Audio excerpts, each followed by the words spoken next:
Ladies and gentlemen, we're done.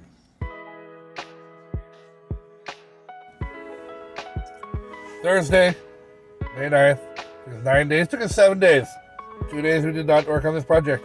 But 7 days working to complete 100 DoorDash offers in a row.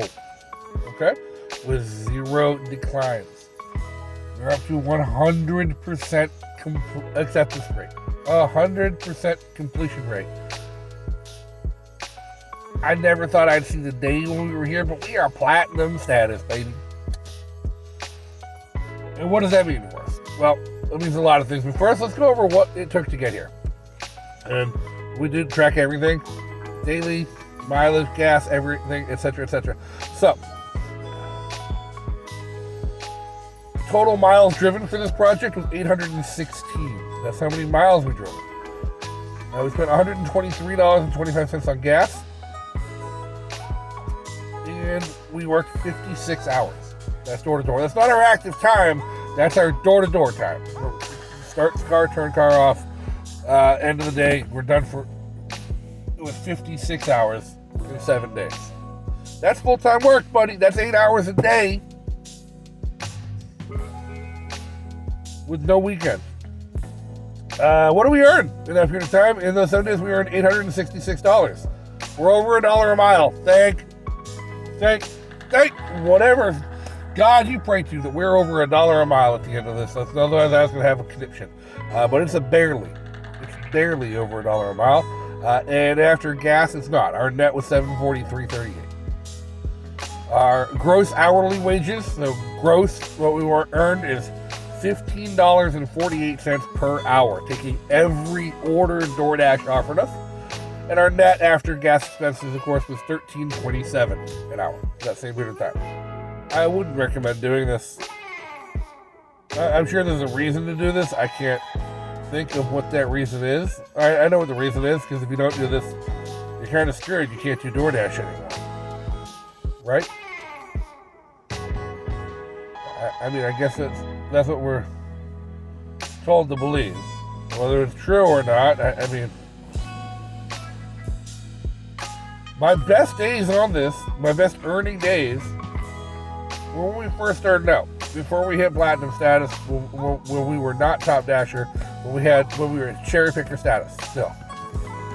That's when we were getting our best orders. We stayed our busiest, and we made the most money.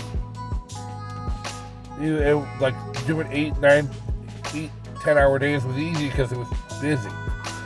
The last 3 days doing this was really rough because our active time was so low because just DoorDash wasn't sending us offers. There was nothing to take.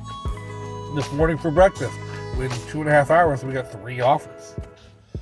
Then we left out in a real quick lunch shift. We got those 5 offers real quick, and we banged that out. We got to our 100 and done kaput, and we're putting this all in the books. But I can't say it was a pleasant experience along the way. I don't know what we could have done different. Different areas, different days, taking some time off, maybe Uber Eats a little bit there, pick different shifts. But we wanted to get this done as quickly as we could, and we did. Because for us, this matters. Because we're traveling, we're hitting the road. We're done in Boston now. We're going to go check out Worcester, and we're going to work our way that way. If you're not familiar, it's a nice little mini Boston city in central Mass. Then we're going to head down to Rhode Island for our 4th state in the trip. Then Connecticut, New York. We're going to hit every state in this trip. But in order to travel, we need to have access to Dash Now, priority advanced scheduling, and those kind of things that are only available to platinum status dashers. So in order to maintain platinum status dasher, we have to take 70% of all orders. 70% might as well be all of them when you really break it down, when you start looking at what's offered to you. With these high-paying orders that are $3.25. I don't think this Dasher Rewards program is going to pan out the way DoorDash thinks it's going to pan out long term. I think it's just another new top dasher.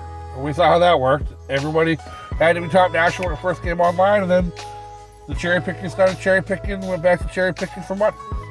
And at the end of the day, the people who were profitable cherry picking are the ones who had profitable businesses that they ran.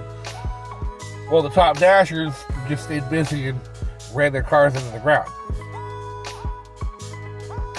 And I think DoorDash knows that they're going to lose a lot of people.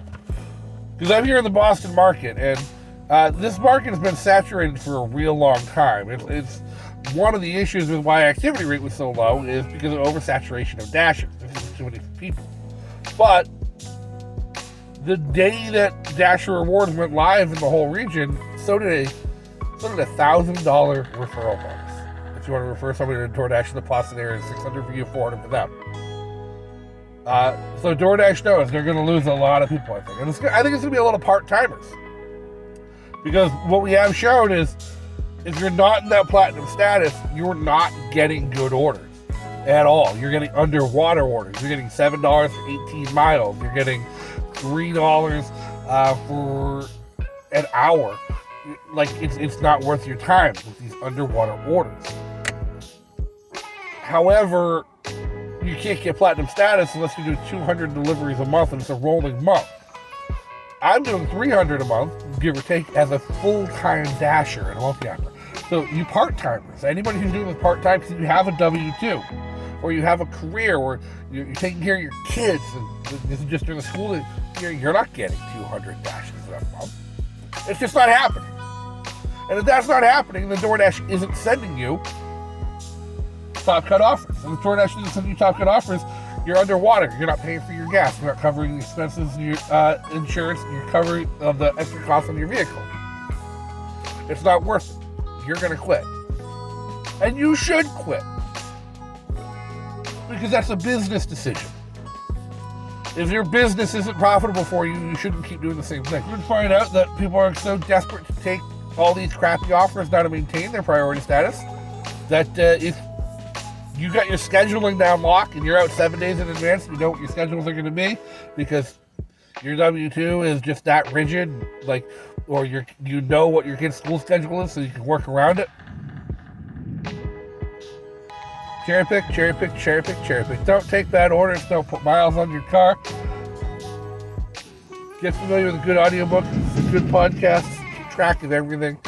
Multi-app, DoorDash, Uber Eats, Grubhub, Instacart, all these other apps and other programs that you can do to help fill that time and keep your active rate high.